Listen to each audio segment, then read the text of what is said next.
स्वामी धर्मबंधु जी, मंचस्थीन विशिष्ट अतिथिगण और मेरे प्यारे बच्चों, मुझे बहुत खुशी है आज संजीव सान्याल जी को यहाँ देखकर। और I will try and continue from where he left off. देखिए, ये जो शब्द हिंदू है, अगर आप सारी हमारी भाषाएं देखिए भारत की तो thank you Swami ji, thank you thank you. अगर आप हमारी सब भाषाएं देखें तो कोई भी हिंदू शब्द नहीं है उसमें तो फिर हमारा ये नाम जो है 80% भारतीयों का हिंदू कैसे पड़ा। देखिए, उस वक्त पहले जो ईरान के लोग आए थे, जब उन्होंने देखा यहाँ पे सिंधु नदी है। अब ईरानी भाषा में वो स को ह बोलते हैं।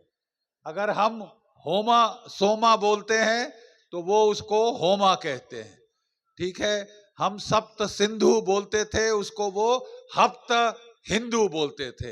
यानी हिंदू वो लोग थे जो सिंधु नदी के साथ रहते थे, इसलिए उन्होंने हमारा नाम हिंदू रख दिया, सप्त सिंधु हप्त हिंदू। असली में हमारा नाम जो है सनातन धर्म, 80% भारतीयों का जो धर्म है उसे सनातन धर्म कहा जाता है। सनातन का मतलब इटर्नल, जो 10,000 साल पहले भी वही था, जो आज भी वैसा ही स्वरूप है और 10,000 साल बाद भी वो वैसा ही रहेगा, वो है सनातन। केवल होता यह है कि हर धर्म हर युग में हम उसे युग की भाषा में परिवर्तित कर देते हैं, ठीक है। उसको उस युग की भाषा में एक्सप्रेस किया जाता है। इस युग की भाषा साइंटिफिक है, साइंस है, और आपको वही प्राचीन विज्ञान जो प्रज्ञान था आपको साइंस की भाषा में आजकल कहना होगा, अगर आप चाहते हैं कि लोग उसको समझ सकें। तो मैं आपको बताना चाहता हूं कि ये जो सरस्वती सिंधु सभ्यता की बात संजीव जी ने की, ये हमारी इस संस्कृति का, इस इतिहास का आधार है। सरस्वती नदी का उन्होंने व्याख्यान किया, ठीक है, जो कि 4,600 किलोमीटर लंबी और उसका पार्ट 6 से 8 किलोमीटर चौड़ा था। कहते हैं पटियाला के नीचे जहां वो दो नदियां मिलती थी वहां तो पार्ट 20 किलोमीटर का था, और हिमालय में मतलब में मानसरोवर झील से निकलकर ये नदी आती थी और जाके ये समुद्र में मिलती थी। हरियाणा में इसके किनारे, इसको तो वैसे तो हड़प्पन सिविलाइजेशन कहा जाता है, क्योंकि जो पहली इसकी जो शहर था जिसे खोदा गया अंग्रेजों के टाइम में ढूंढा गया वो हड़प्पा था, फिर मोहनजोदाड़ो जो पाकिस्तान में है। लेकिन फिर ये हरियाणा में इसमें बहुत सारी इसकी जो है साइट्स हमको मिली है। 1,800 से ज्यादा साइट्स हैं और 60% सिंधु नदी के तट पर नहीं, वो सरस्वती नदी के तट पर थी। Not on the Indus banks of the Indus but on the banks of the Saraswati. आपकी मूल नदी, आपकी cradle river of your civilization वह सिंधु नहीं है, वो इंडस नहीं है, वो सरस्वती है। और हरियाणा में जैसे कि सान्याल जी बता रहे थे, वहां पे 3 बड़े तो उसके शहर मिले, ठीक है, बिरहाना, राखीगिरी, धोलावीरा, और फिर समुद्र के तट पर आके जो हमारा बड़ा लोथाल का पोर्ट सिटी है वो थी। रेडियो कार्बन डेटिंग की गई है बिरहाना की, राखीगिरी की और आपके धोलावीरा की। जो बिरहाना में अपर लेयर्स हैं 8 से 9,000 साल पुरानी है, और जो गहरी तहें हैं वो 9,500 साल पुरानी radio carbon dating, scientific evidence. ठीक है साहब, ये इतनी पुरानी है आपकी सभ्यता, कम से कम 9,500 साल। और जब आप वेद पढ़ें तो उसमें पुराने समय का भी वर्णन किया गया है, शायद उससे भी पुराना। गोबलेकी टेपी जो कि तुर्की में है, वहां पे भी अब 11 से 12,000 साल पुराना आपके इतिहास को पुश कर दिया गया है। तो हम सनातन हैं। 9,500 साल रेडियो कार्बन डेटिंग से आपको डेट किया गया है और आप तब से चले आ रहे हैं, सनातन है। और आपकी सिंधु सरस्वती सभ्यता में उसकी जो भाषा का आज तक अनुवाद नहीं हुआ, लेकिन बहुत सारी वहां पे टेराकोटा के खिलौने, टेराकोटा की डॉल्स और टॉयज आपको मिले। आपको हैरानी होगी सुनकर कि वहां औरतों की डॉल्स मिली हैं और उनके माथे पे बिंदी और उनकी मांग में सिंदूर है। Going back almost two 6, 7, 8,000 years आज से। और अगर आप यहां भी देखें जहां हमारी महिलाएं बैठी हैं जो शादीशुदा हैं, उनके माथे पे बिंदी होगी, उनके मांग में आज भी सिंदूर है। चूड़ियां हैं जो तब थी और आज भी चूड़ियां हमारी बहनें, हमारी औरतें पहनती हैं, हमारी महिलाएं हाथ में चूड़ियां डालती हैं। वहां पे नमस्कार मुद्रा में मूर्ति है, कई सारी मूर्तियां हैं जो नमस्कार मुद्रा में है। और ये नमस्ते ये यूनिवर्सल हो गया है। अब भारत की सभ्यता से ये साउथ ईस्ट एशिया में आपको मिलेगा, तिब्बत में मिलेगा, म्यांमार में मिलेगा, पूरे बाली, सुमात्रा, जावा तक आपको ये नमस्कार की अंजलि मुद्रा ये आपको दिखेगी। आप सनातन हैं, यू आर कांस्टेंट, आप चले आ रहे हैं उसी में। योग की मुद्राओं में छोटी छोटी टेराकोटा डॉल्स मिली है। ध्यान की मुद्रा में आपको पशुपतिनाथ की सील दिखाई देगी, सराउंडेड बाय एनिमल्स, राइट। और पशुपतिनाथ की सील ध्यान मुद्रा में एक प्रीस्ट किंग, आंखें आदि बंद है। तो लोगों ने बोला कि ये आंखें आदि बंद क्यों है? तो बोला साहब सो रहे होंगे, सुस्ता रहे होंगे। सुस्ता नहीं रहे साहब, वो ध्यान कर रहे हैं। ध्यान और योग ये आपकी सभ्यता की आधारशिला है। Hinduism is based on experiential spirituality, अनुभव, अनुभूति, दर्शन, श्रुति, डायरेक्ट एक्सपीरियंस ऑफ रियलिटी। मतलब कहीं सुनी बात नहीं, जब तक मेरा व्यक्तिगत अनुभव नहीं है हम उसे नहीं मानते। यह हिंदू धर्म की एक अलग श्रेष्ठता है, भारतीय सभ्यता की अलग श्रेष्ठता है। भगवान बुद्ध ने कहा था, हे भिक्षुओं, इसलिए मत मानो कि मैं कह रहा हूं। हे भिक्षुओं, इसलिए मत मानो कि ये ग्रंथों में लिखा है। हे भिक्षुओं, इसलिए मत मानो कि जो विद्वान है वो इसे कहते हैं। खुद अनुभव करो और जान जाओ। हम ब्रह्मास्मि कहते हैं, ठीक है, अयम आत्म ब्रह्म, ठीक है, कैवल्य विदम ब्रह्म, ये ब्रह्म, ये वेद वाक्य है। लेकिन हमारे लिए ये असलियत तब होंगे जब हम इनको अपने अंदर अनुभव करें।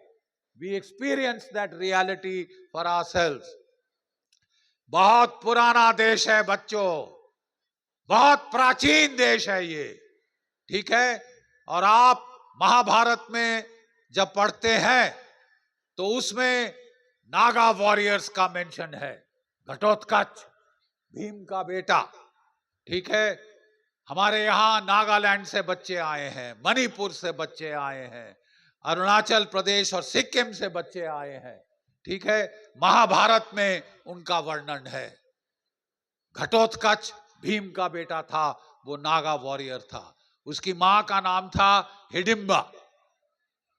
और आज भी एक हिडिंबापुर है जिसे लोग दीमापुर कहते हैं, क्योंकि वो वो जो लोकल प्रोनाउंसिएशन में वो हिडिंबा से डिम्बा, डिम्बापुर से दीमापुर हो गया। अगर आप जो भी फौज में जाते हैं, आप अपनी कमीशन लेंगे इंडियन मिलिट्री एकेडमी देहरादून से। और ये देहरादून शब्द कहां से आया आप जानते हैं? डेरा द्रोण, डेरा द्रोण, डेरा द्रोण से बना देहरादून। जब द्रोणाचार्य अपने पांडव और कौरव शिष्यों को लेकर ट्रेनिंग के लिए लाए तो उनको सबसे अच्छा स्थान लगा देहरादून। और वहां टॉन्स तमाशा नदी के किनारे, जो कि सरस्वती की सहायक नदी थी, उन्होंने कैंप एस्टैब्लिश किया। और अमेजिंग बात यह है कि भारत की Indian military academy is today at the exact same spot. The training areas are the same along the banks of the Tomasa, जो 5000 साल पहले महाभारत काल में जो कैंप ऑफ द्रोण था। यह है बेटा भारतीय सभ्यता। ये बहुत प्राचीन है, ये सर्वदा से चली आ रही है। ठीक है, ये मिस्र, रोम, यूना सब मिट गए जहां से। कुछ है हम में, कुछ है हम में कि मिट सकती नहीं कभी हस्ती हमारी। सदियों रहा है दुश्मन दौरे ज़मा हमारा, सारे जहां से अच्छा, सारे जहां से अच्छा हिंदुस्तान हमारा। हमें कोई मिटा नहीं सकता। कोशिश बहुतों ने की है, एक के बाद एक आतताई आए, एक के बाद एक इन्वेडर्स आए, हमारे शहर जला दिए। नालंदा का पुस्तकालय जब आग लगाई तो वो 6 महीना जलता रहा। हमारी औरतों की इज्जत लूटी, हमारे मंदिर तोड़े, नुकसान किया, लेकिन वो हमें खत्म नहीं कर पाए। वो चले गए, मिट गए इस दुनिया से, but we are still here, so help us God, and we will continue to be here.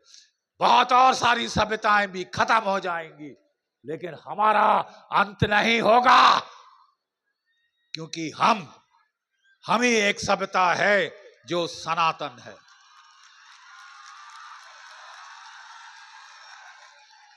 बच्चों, मैं आपको कहना चाहता हूं, यह है आपकी विरासत। जब भी हमारी सभ्यता का पतन होने लगा, जब भी हम कमजोर पड़े, हम में आपसी फूट पड़ी, हम खुद से लड़के मरना शुरू हो गए, तब हमारे देश में बड़ी प्रतिभाओं का जन्म हुआ। दशम अवतार की परंपरा है इस देश में, विष्णु चेतना की परंपरा है इस देश में। यदा यदा ही धर्मस्य ग्लानिर्भवति भारत अभ्युत्थान, जब जब भारत की ग्लानि होती है, whenever there is a decline in the social and natural condition, तब बड़ी प्रतिभाओं का जन्म होगा। और ये प्रतिभाएं की जो श्रृंखला है हमारे पुराणों में, वेरी स्ट्रेंजली उसका एक एवोल्यूशनरी कोरिलेशन है। जो पहला अवतार था मत्स्य अवतार एज अ फिश, जो दूसरा अवतार है वो कुर्मा अवतार है, amphibian, life coming from the sea to the land. जो तीसरा अवतार है वराह अवतार है, quadruped, life as a mammal. ठीक है, फिर वामन अवतार है, छोटा मानस। अभी भी इंडोनेशिया के आसपास के जो द्वीप हैं वहां छोटे साइज के मानव कंकाल आपको मिले हैं। ठीक है, और फिर आपका नरसिंह अवतार है, half man half lion.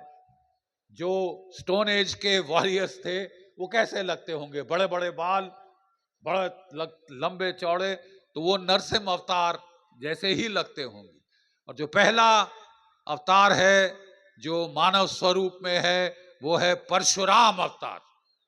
Parshuram अवतार, जस्ट इंसिडेंटली हम मेरे जो पूर्वजों में पिता की तरफ से गुरु महाराज परशुराम और माता की तरफ से गुरु द्रोणाचार्य। तो अगर कभी कभी मुझे गुस्सा आ जाता है तो स्वाभाविक ही है क्योंकि ये वो परंपरा इसमें है, मेरे पीछे है, मेरी पीठ थामे हुए वो परंपरा है। बच्चों, लेकिन हम बात करें कल से आज की, और आज से मैं फिर कल पे जाऊंगा जो आपका कल है।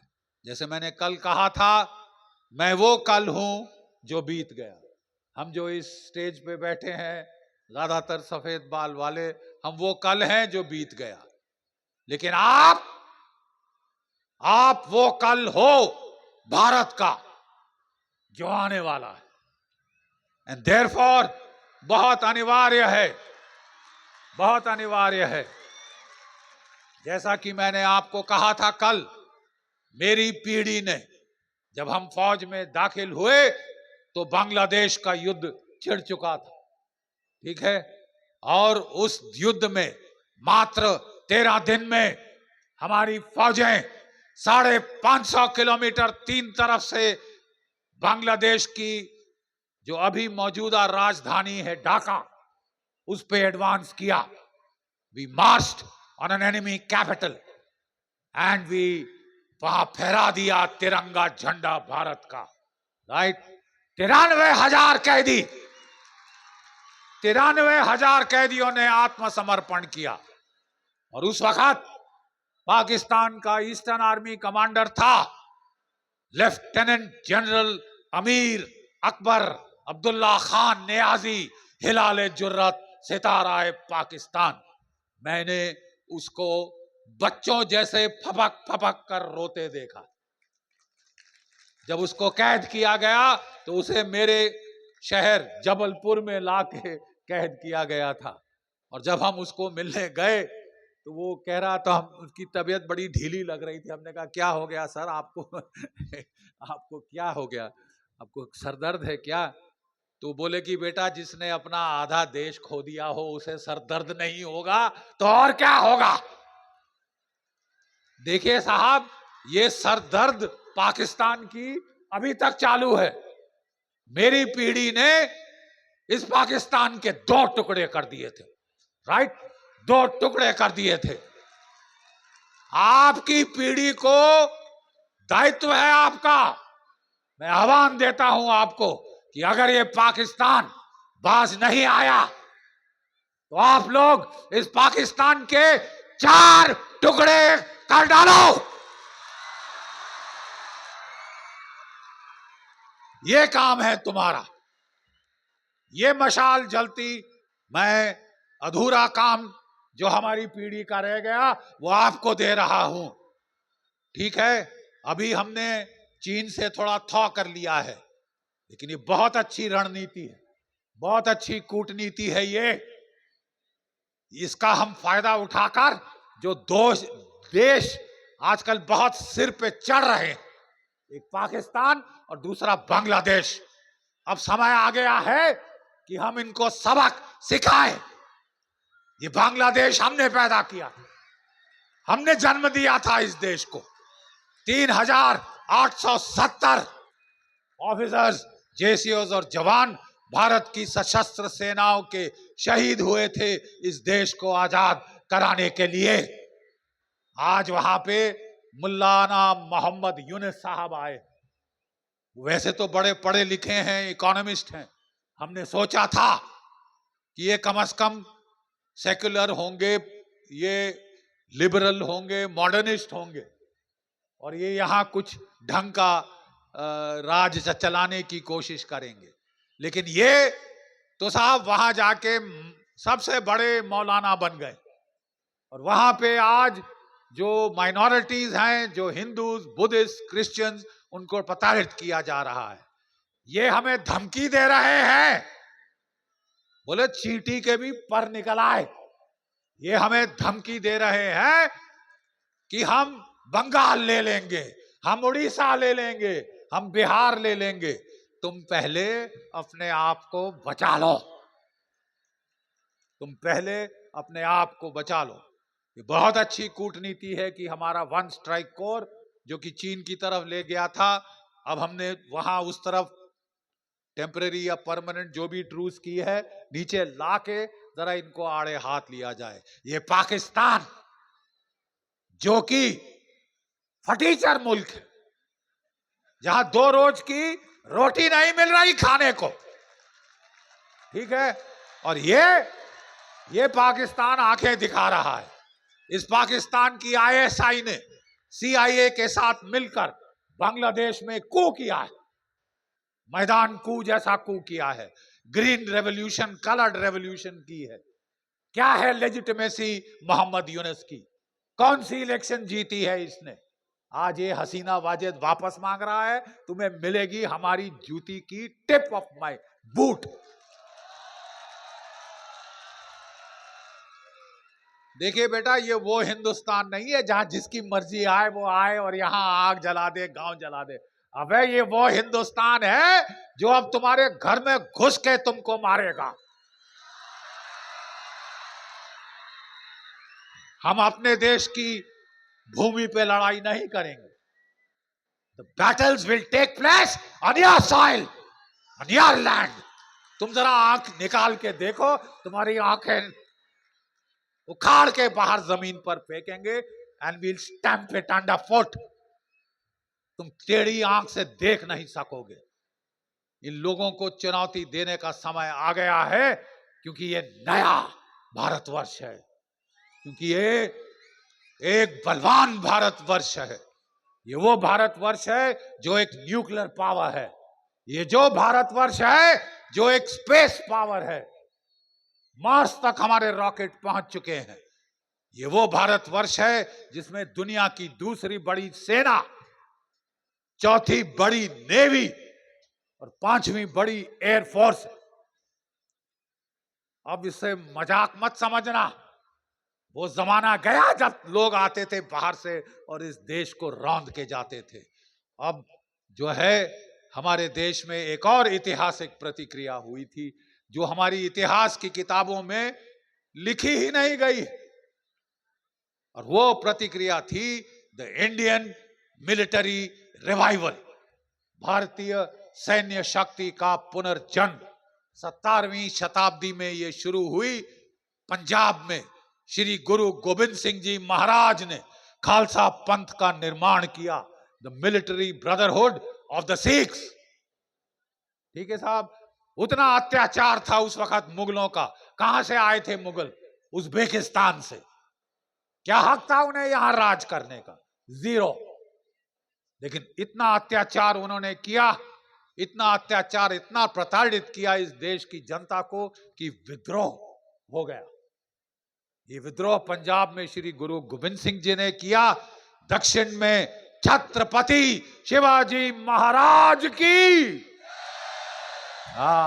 दक्षिण में हमारे छत्रपति शिवाजी महाराज का उदय हुआ, और पूर्वी भारत में जनरल लचित बुरपुखान। जो भी आसाम के कामरूप के बच्चे आए हैं, तुम छाती ठोक के बोल सकते हो कि एक बड़ी सैन्य ताकत का उदय हुआ था आसाम में, और उसने मुगल सेना को सराय घाट की लड़ाई में नाकों चने चबा दिए थे। उनकी पूरी फ्लीट जो ब्रह्मपुत्र में आ रही थी उसे डुबो दिया था, और 100 वर्ष में मुगलों का साम्राज्य, औरंगजेब का साम्राज्य उखाड़ कर फेंक दिया। आताताइयों का अंत हुआ और हमारी सैन्य शक्ति का पुनर्जन्म हुआ। महाराजा रणजीत सिंह जी ने जो पूरा पाकिस्तान का क्षेत्र है उस पर कब्जा कर लिया। सिंधु नदी के पार अफगानिस्तान जहां से सब आक्रमण हुआ करते थे, वो जाके जलालाबाद तक पहुंच गए, काबुल तक पहुंच गए, और जलालाबाद में गवर्नर था हरि सिंह नलवा। आज भी अफगान औरतें जब उनके बच्चे रात को रो रहे होते हैं तो उनको क्या बोलती हैं? हश, नलवा आया, चुप हो जाओ बच्चों, नलवा आया। ठीक है, देखा आपने फर्क? जो सारी इन्वेजन्स यहां से इधर होती थी, अब यहां से उधर शुरू हो गई। और उस जमाने में मेरी रेजिमेंट का एक general Jammu and Kashmir rifles का जनरल जोरावर सिंह, उसने पहले लद्दाख पर फतेह की थी, फिर उसने गिलगिट बाल्टिस्तान पर फतेह की, और 1841 में वो अपनी सेनाएं लेकर तिब्बत पर चढ़ गया। और जो सबसे पवित्र स्थान है हमारी सभ्यता का, कैलाश मानसरोवर, उस पे उसने कब्जा किया। बहुत कम बच्चों को मालूम होगा कि मानसरोवर की झील पे रात को चीनी फौजों ने हमला किया उसके ऊपर। भीषण लड़ाई रात को हुई और सुबह तक उन्होंने काट के पूरी चीनी सेना को भगा दिया। वो अपना झंडा छोड़ के भाग गए। वो झंडा आज भी 4th battalion Jammu and Kashmir rifles के ऑफिसर्स मेस में है। मतलब अब हवा बदल चुकी है। ये वो भारत नहीं है जिसको हर कोई आए और राज करके चला जाए। ये वो भारत है कि तुम आंख भी इस तरफ देखोगे, तुम्हारी आंख क्या, तुम्हारी अंतर्यामी भी बिछा देंगे, कालीन बना देंगे। उसके लिए बेटा मैं आपको, ताकि आपकी पीढ़ी में शक्ति आए, शक्ति का जागरण हो, मैं 3-4 गुरु मंत्र देकर अपनी वाणी को विराम दूंगा। ठीक है बेटा? हम लोग वैल्यूज, जो हमारी मिलिट्री की वैल्यूज हैं, वो बहुत जरूरी है। अगर वो आप अपने जीवन में धारण कर लें, आप हर मैदान फतेह करेंगे। पहली वैल्यू है, देखिए उसको याद रखने का तरीका बड़ा सिंपल है। सीसीटीवी कैमरा आपने सुना है? सीसीटीवी कैमरा, जब आप शैतानी करते हैं स्कूल में तो आपके प्रिंसिपल साहब उस कैमरे पे आपकी शैतानियां देखते हैं, फिर आपके कान मरोड़ते हैं, है ना? तो सीसीटीवी, इससे याद रखें हमारी फौजी values. The first C stands for my country, मेरा देश भारत,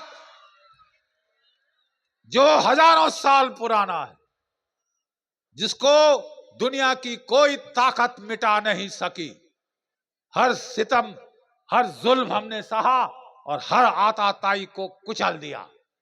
वो सब मर गए, हम हैं और रहेंगे for the next 10,000 years and more.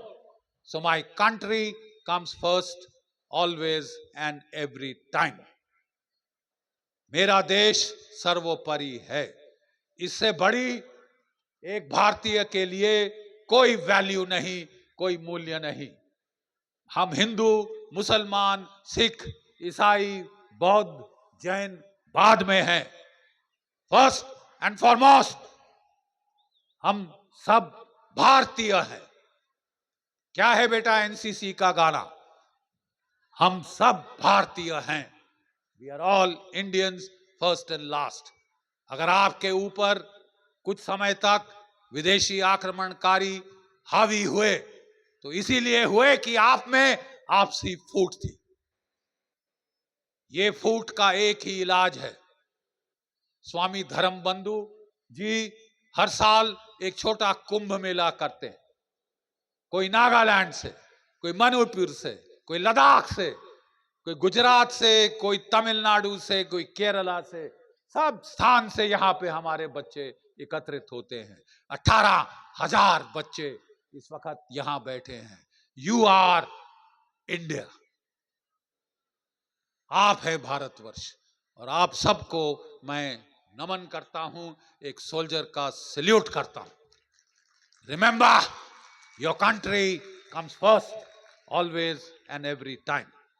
The second value is करेज, हिम्मत, फियरलेसनेस, अभयता, अभयता, निर्भयता, विजयता। देखिए हर हमारे देवी देवताओं की मूर्ति का एक हाथ ऐसे उठा होता है, उसका क्या मतलब है? अभयदान मुद्रा। ठीक है, अभयदान मुद्रा। मैं तुम्हें भय से मुक्त करता हूं, और जिसका भय खत्म हो जाता है, अरे वो तो सिकंदर बन जाता है। He is a conqueror. You can be a conqueror. You can be a winner all the way, providing you shed your fear. यहां बेटा एक बड़ी गूढ़ फिलॉसफी इज इन्वॉल्व। हम सब में डर होता है, लेकिन हम सबको उस डर के ऊपर जाना है। ये एक योग है जो गीता में आपको सिखाया गया था। ना हन्यते हन्यमाने शरीरे, इस शरीर के नाश होने से इस आत्मा का कुछ नहीं होता, उसका अंत नहीं होता। नैनम छंदंती शस्त्राणी, हा, इसे शस्त्र काट नहीं सकते। नैनम दहती पावका, इसे आग जला नहीं सकती। तो अगर यह है तो तुम्हें किस चीज का भय है? हाँ, सबसे बड़ा भय मर जाने का भय। और वर्दी जब आपको पहनाई जाती है तो आपको सिखाया जाता है डर मत। जो डर गया, बोलो जरा जोर से, जो डर गया, बिल्कुल याद रखो, you have to fight and win. हर मैदान फतेह। एक छोटा सा मैं उदाहरण देता हूं। याद रखो, जब आपको पहली बार साइकिलिंग सिखाई थी, आपके बड़े भाई ने या बड़ी बहन ने छोटा साइकिल किराए पे लिया, आपको खुले मैदान में ले गया और पीछे से पकड़ी ताकि आप गिरे तो चोट ना लगे। पीछे से पकड़ी, बोला पेडल पेडल पेडल बेटा पेडल। तो आपने पेडलिंग शुरू की ऐसे ऐसे डगमगाते, हाँ, और फिर आपके भाई ने छोड़ दिया या बड़ी बहन ने छोड़ दिया, तो आप ऐसे ऐसे करके जाने लगे खुले साफ सपाट मैदान में, और आपको एक पत्थर दिखा। यू सी अ स्टोन, और क्या, पत्थर पत्थर पत्थर पत्थर, और ढाड़ जाके आप उसी पत्थर पे लगोगे। This is the law of reversed effects. What you fair the most will happen. इसलिए भय को तजो। आपने बिजनेस शुरू करी, भय अभयता केवल फौजियों को नहीं चाहिए। Everybody in life needs to get over his fear. आपने बोला कि मैंने बिजनेस एडमिनिस्ट्रेशन का कोर्स किया है, अब साहब मैं अपनी बिजनेस चलाऊंगा, अपनी कंपनी खोलूंगा, राइट। और आपने बैंक से लोन लिया, आपकी मां ने अपने जो जेवर हैं वो गिरवी डाल दिए, और आपको डर आ गया मन में, हे भगवान अगर मैं फेल हो गया तो क्या होगा। ये मेरा घर गिरवी है, मेरी बैंक, मेरी मां के गहने गिरवी हो गए, तो मैं क्या करूंगा। और आपको वो डर हुआ तो आपकी कंपनी जरूर फेल होगी। अरे तुम ये क्यों नहीं सोचते, अरे बाजू अंबानी बाजू अडानी, मैं आ गया हूं, I am the next, I am the greatest. Think positive and positive things will happen. Give credence to your fears and they will come true. Negative effect है, fear is a disorganising emotion, most disruptive of cohesion in combat. और गीता केवल दो चीज सिखाती है, भय के ऊपर काबू करो और जो है जीत करो। Next value is compassion. अगर आप में केवल बहादुरी है लेकिन दया नहीं है कमजोर के लिए, अपने से जो कमजोर हैं, जिनमें ताकत नहीं है, उनके लिए, तो आप गुंडे बन सकते हैं। You can be a tyrant. For that you need compassion, the compassion of a Buddha. The Buddhas can be Dhyani Buddhas, warrior Buddhas और पैसिफिक Buddhas. जब जरूरत पड़े तो स्वरूप बदली हो जाए, नरसिंह अवतार निकल आता है, और जब नहीं जरूरत तो शांत रहता है। And the last thing is truth, सत्य। सत्येन तितिष्ठाय जगत। Truth is the foundation of this earth. और सत्य का क्या मतलब है बेटा, मैं जरा बताता हूं। जब गुरु द्रोण